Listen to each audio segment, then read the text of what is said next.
Ika nga sa trending dialogue ng isang kilalang vlogger, tayo ay nasa fine dining restaurant. Kaya malamang ang nasa mesa, steak. With matching mashed potato on the side. Shala! Ang kaso, marami sa atin hindi afford mag-steak dahil may kamahalan.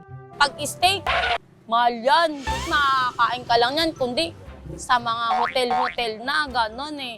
Pero teka, ano itong nauusong steak daw ngayon? Na ang pwesto, sa kalye?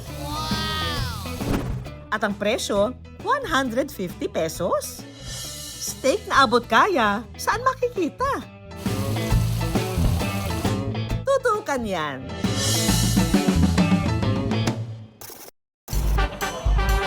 Ang trending steak sa kalye, hindi naman daw nalalayo sa steak sa mga fine dining restaurant. Tinimplahan din ito ng pinagsamang asin, paminta at rosemary herb na siyang nagbibigay aroma sa steak. Saka isinalang. Medium rare? Well done? What's your preferred doneness, sir, ma'am? 30 segundong salang sa magkabilang side at inirest ng 5 minuto bago muling iniluto para raw ang karne oh so tender. Hindi ka talaga lugi sa steak na may sides pang mashed potato at green beans. Yung mga napapanood ko sa TikTok, curious, malambot daw, ganun, at saka quality daw yung meat. Kaya gusto ko siya, kaya tinry ko talaga siya ngayon. Pero eto raw, ang panglaban nitong steak. Hindi lang gravy ang available sauce nito. May house specialty rin silang Thai sauce na ang tawag, Nam Jim Jao. Sa texture niya, sa akin good yung luto. Presentation is good, Instagrammable. Kapag usapang food trip talaga, bida ang mga Pinoy riyan. Kaya hindi na nakapagtatakang maraming pagkain ang nagva-viral sa social media. Naalala nyo ba itong Tornado Thai Slushy? Fried cheesy corn po tayo dyan! Itong fried cheesy corn.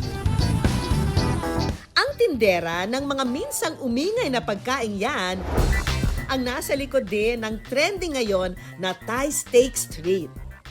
Si Ann. Thank you, Master! Kasi inisip ko, hindi kasi lahat ng tao kayang pumunta sa Thailand eh. Nag-trip lang kami ng ate ko na pumunta ng Thailand noong time na yon. So sabi ko, ba't di ko kaya itry yung pagkain naman yung Thailand yung dalhin natin?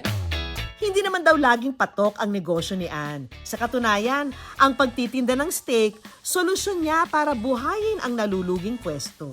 Kaya ang una po talaga namin nilabas dyan is yung Thai potato fry. Tinry namin siya i-launch dito. Hindi masyado pumatok.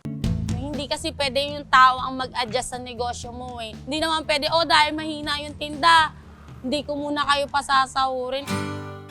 Dito na raw pumasok sa isip ni Ann na mag-offer ng mga pagkaing hindi madalas matikman ng mga Pinoy gaya ng steak. Sabi ko, try natin mag-steak. Kahit konting slice pa, yung ma-feel lang nila kung ano ba talaga yung lasa ng steak, ano ba talaga yung steak. Maging si Ann nga raw, lumaking hindi alam ang lasa ng steak. Hindi talaga. Hindi ko alam yung steak. Ang trending steak na yan, dito matitikman sa kilalang Fusion Alley sa Maynila. Magtatawag na po ako maya-maya. Hindi pa man nagbubukas, blockbuster na ang pila. Hindi kasi tulad ng mga mamahaling resto, dito walang reservation. Lahat walk-in. Pila na po, 50 lang po dito. Pagbukas ni Ann ng alas 5 ng hapon, ang mga tao, attack na! Bigyan na lang po kita ng plastic, ma'am. Spicy po yung Thai sauce. Thank you so much po. Siguro yung sa spiciness niya, yun yung nagpa-bring out talaga sa kanya ng flavor. Steak in general, yes, nakatikim na ako for something na minamarket nila sa mga students and sa mga tao na naghahanap ng budget friendly. I think okay naman yung price niya. Pero pag tinanong po kasi tapos mahal na mga steak po, iba po talaga. Pero masarap din po. Ang couple na nga na sina Tony at Nico, magse-celebrate ng kanilang 10th anniversary next week.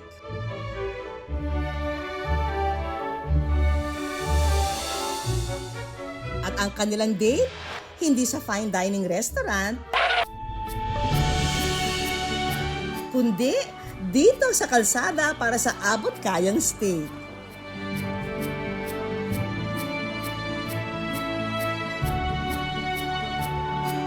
Etong simpleng date na to is magiging special na kahit sa street lang kami mag-date. Okay na sa amin yun. Pagka pumunta ka rito, marami kang pagpipilian. Katulad nung steak na kinain namin, napakasarap. Wala naman po mabibigyan, madami naman po to. Sa kasalukuyan daw, nakakaubos si Ann ng nasa 400 pieces na steak at kumikita ng nasa 30,000 pesos kada gabi. Mahirap yung maging maluho ka agad o bumili ka lang bumili. Hindi po. Ikot lang po talaga ng punan. Iniipon ko lang po talaga. Hindi lang daw si Ann ang umaasenso, pati ang kanyang mga tao. Graduating na nga raw ang isang staff niya next year. Mag-1 year na po ako this coming August po. Malaking tulong po siya kasi po nagbabayad po ako ng tuition fee.